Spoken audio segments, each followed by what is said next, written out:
Dear students, ഞാൻ കഴിഞ്ഞ വീഡിയോയിൽ പറഞ്ഞ പോലെ നമുക്കിന്ന് ക്ലാസ് ആരംഭിക്കാം. അതിനുവേണ്ടി ഞാനൊരു PPT തയ്യാറാക്കിയിട്ടുണ്ട്. നമുക്കത് നോക്കാം.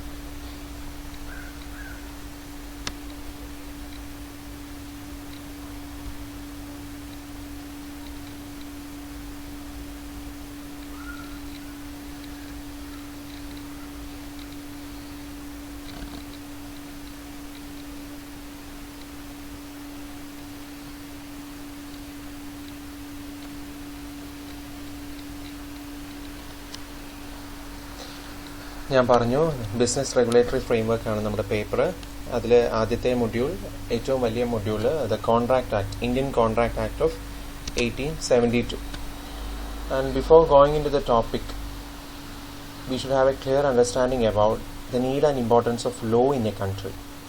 What do you understand by the term law? We are all accustomed with the term law.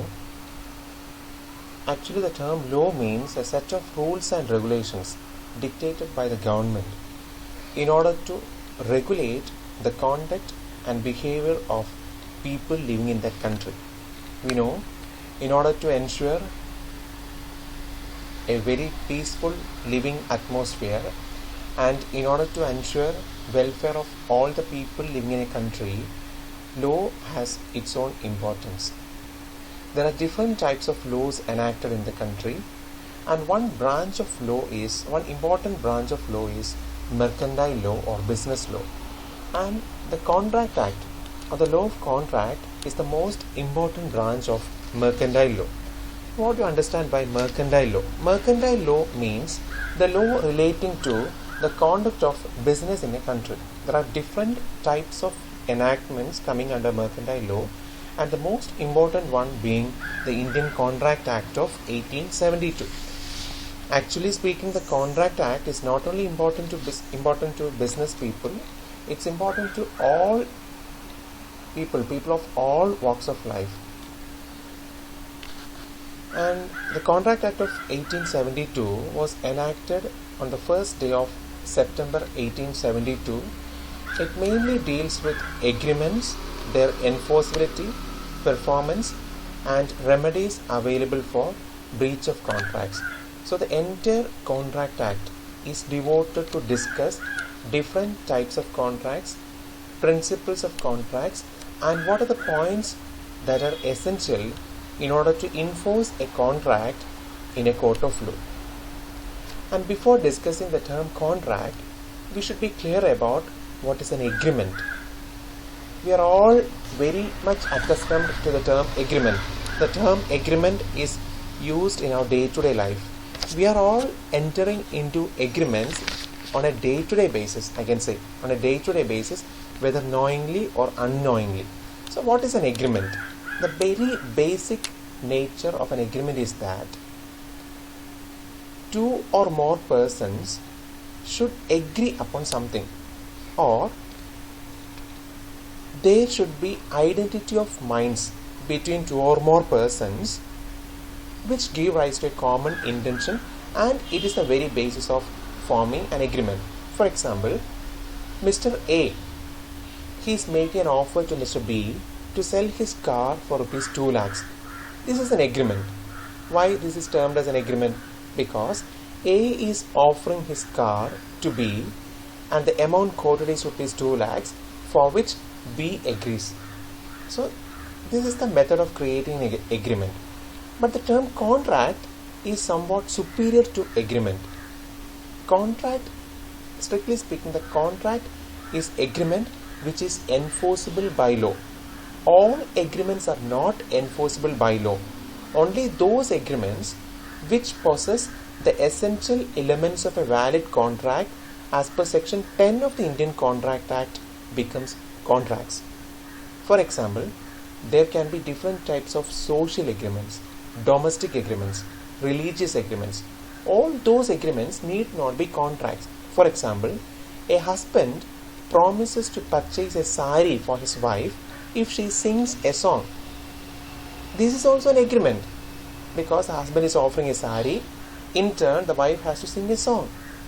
But this is not a contract, because there is no intention to create legal relationship.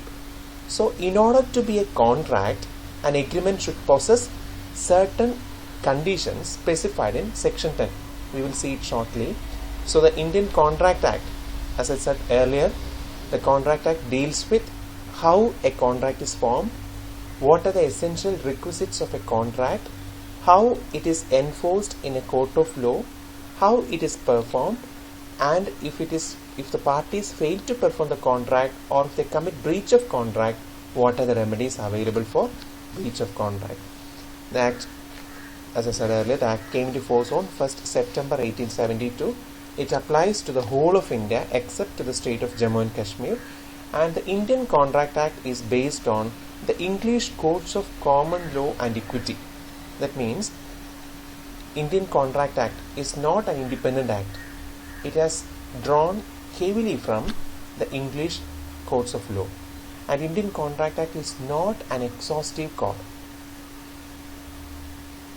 Rules and regulations relating to all types of contracts are not covered in Indian Contract Act.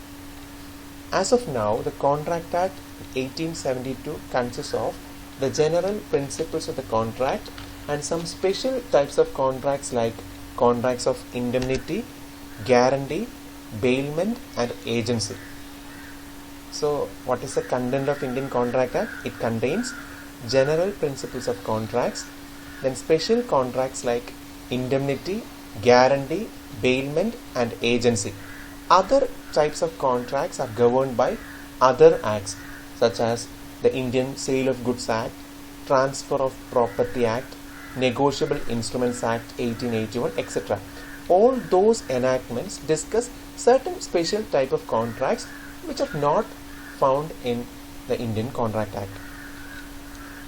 And let us discuss more about the term contract. The word contract is derived from the Latin word contractum, which means drawing together. Drawing together. What is drawn together? It means bringing together or drawing together the minds of two or more persons to form a common intention giving rise to an agreement. As I said earlier, the basic element of a contract or the starting point of a contract is to make an agreement. There should be an agreement between two or more parties. And how an agreement is formed? It is formed when two or more persons agree upon a thing in the same manner and in the same sense. That means there should be identity of minds. Minds of two or more persons are drawn together. They are drawn together to form a common intention, and thereby an agreement is formed. According to section 2H of the Contract Act, a contract is defined as an agreement enforceable by law. So these two terms are important, agreement and enforceability by law. It is not a mere agreement, it should be enforceable. Agreement, I told you, it is formed by two or more persons coming together. And there is a definition for the term agreement. Agreement is defined under section 2 clause E. As per this section, every promise and every set of promises forming consideration for each other is an agreement. So what's an agreement? Every promise and every set of promises forming consideration for each other is an agreement. So agreement is a sum total of offer and acceptance, or agreement is a promise. As per this definition, agreement is a promise. Every promise and every set of promises forming consideration for each other. We are going to discuss each and every word in that definition. Every promise. What's a promise? Section 2 clause B of the Contract Act says a proposal when accepted becomes a promise. So how a promise is made? One person has to make a proposal or an offer to the other person, and the other person, when he accepts it, it becomes a promise or agreement. So we can say that promise is the other word for agreement. How a promise is made? One person has to offer or he has to make a proposal to the other person, and the other person accepts it, it becomes a promise. Definition says that a proposal when accepted becomes a promise. Let me give an example. A offers to sell his scooter to B for rupees 50,000. In this case, A is making an offer. He is offering to sell his scooter to B for rupees 15,000. This is an offer. And if B is willing to accept that offer, he says that, yes, I am ready to purchase your scooter. The offer is said to be accepted and a promise is made, or an agreement is made. So agreement is a promise. Every promise and every set of promises, group of promises, forming consideration for each other. Consideration is the return benefit the parties to the contract get. That means in every agreement, both parties should get something in return. In the previous example, A offers to sell his scooter to B for rupees 15,000. In this case, A gets rupees 15,000 as consideration and B is getting scooter as his consideration. Clear? So agreement means promise, and how a promise is made? It is a sum total of offer and acceptance, or proposal and acceptance. So let's recall what I have told now. We are discussing the Contract Act of 1872. We have understood the term contract. The term contract is derived from the Latin word contractum, which means drawing together minds of two or more persons to form a common intention. And as far as a layman is concerned, or in the common parlance, the terms agreement and contract are used interchangeably in the same meaning, but actually in the eyes of law they are different. Contract is an agreement, but agreement should contain certain conditions. It should have certain qualities to be called as a contract. So contract is an agreement enforceable by law. Agreement enforceable by law. So there are two parts involved in this definition: agreement and enforceability by law. We have discussed what is an agreement. Section 2 clause E: every promise and every set of promises forming consideration for each other. So agreement means a promise. How a promise is made? When one person makes a proposal and the other person accepts it, or one person offers something, the other person accepts it. Thereby a promise is made or an agreement is made. So that's the first part. Second part is enforceability by law. Enforceability by law means, in order to become a contract, an agreement should give rise to a legal obligation. That is a duty enforceable by law. If an agreement is not capable of creating any legal obligation, it is not a contract. For example, agreements of moral nature, social nature, etc. are not contracts, because there is no intention among the parties to create legal relationship between them. In case one party, suppose when a contract is made, both parties have in their minds that in case one of the parties failed to perform his part of the contract, he should be answerable in a court of law. This is the main essential thing of a contract: enforceability by law.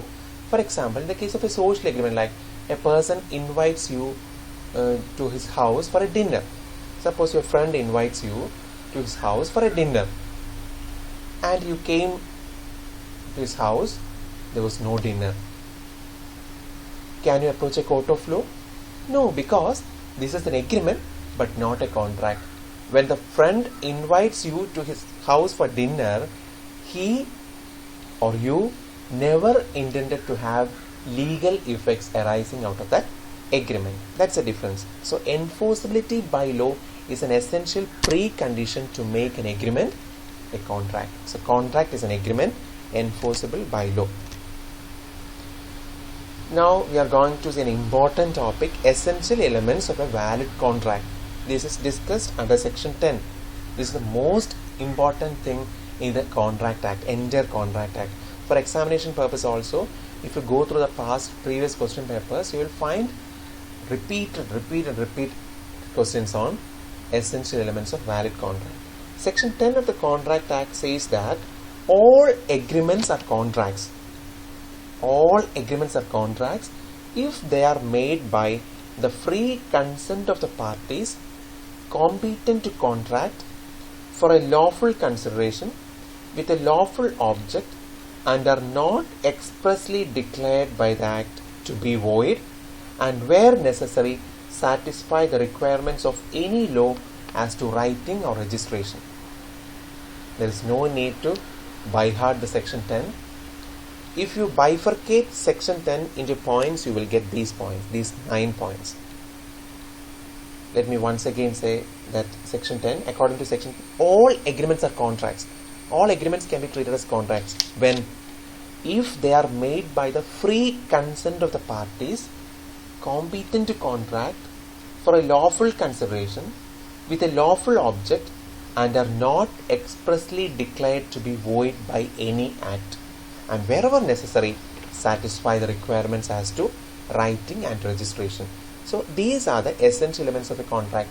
In the each and every notation used in section 10, we will study as a module.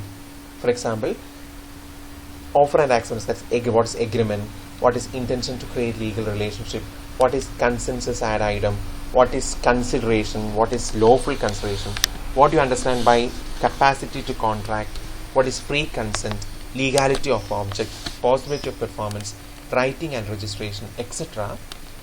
will be discussed in detail in the coming modules. For today, this is enough. Besides this PPT, I will share you a PDF note also, which will contain the introductory part and also the essential elements of a valid contract. I request all of you to go through the notes, particularly the essential elements of a valid contract. So when the next class will be played, it will be more easy for you.